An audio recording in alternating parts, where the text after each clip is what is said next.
Hi everyone, my name is Tarah-Lynn Saint-Elien and I am the author of Claim Your Crown and the creator of Adorned and Armor. Launched in 2013 for the cutting-edge creative, the slaying fashionista, and the bold believer, Adorned and Armor equips women with the tools to conquer life through fashion and faith. It is the place that serves as killer inspiration and encouragement towards your audacious dreams. But where this all began is rather dismal. My freshman year of college, I sat in my dorm room and I was honestly depressed. My mother fell ill when I was 5 years old. She's had about 7 unsuccessful surgeries and she cannot walk. She lives in chronic pain. It was my freshman year of college that she suffered from an unrelated stroke. I never knew how much the illness affected me until then. It was there in that broken down state where I was assigned to create a blog for a class. I was listening to a sermon and it was talking about putting on the full armor of God. I was just like,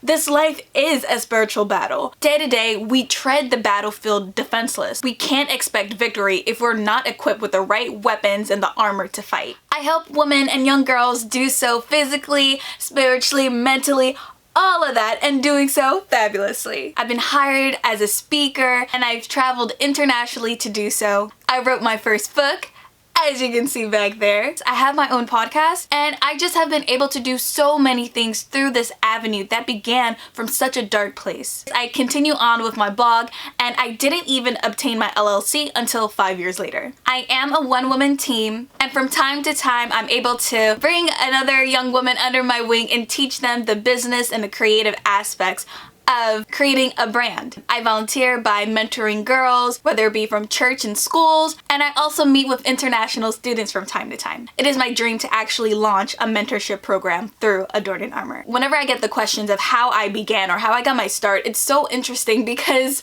I didn't want to be here. I mean, I'm grateful for where I am, don't get me wrong, but I'm saying this isn't where I expected myself to be. After landing top fashion and media internships in New York City and graduating the top of my class, I expected to be working in the city, just a quick train ride away from home. Turns out, I was going to be working home, as you can see. But here at home, I ventured into so many things that I wouldn't have had the opportunity to if I was out working a 9-to-5. I've always wanted to do pageantry and I earned the crown from Miss Black New Jersey 2018. I went to grad school and I graduated from Syracuse. I also realized I was planted at home because 1, I'm not a morning person, and 2, it was so that I could be in close proximity with my mother and to take care of her. In a way, I was forced into entrepreneurship, but I wouldn't change a thing. I am so looking forward to seeing what's next for my brand and I hope that you play a part of the journey.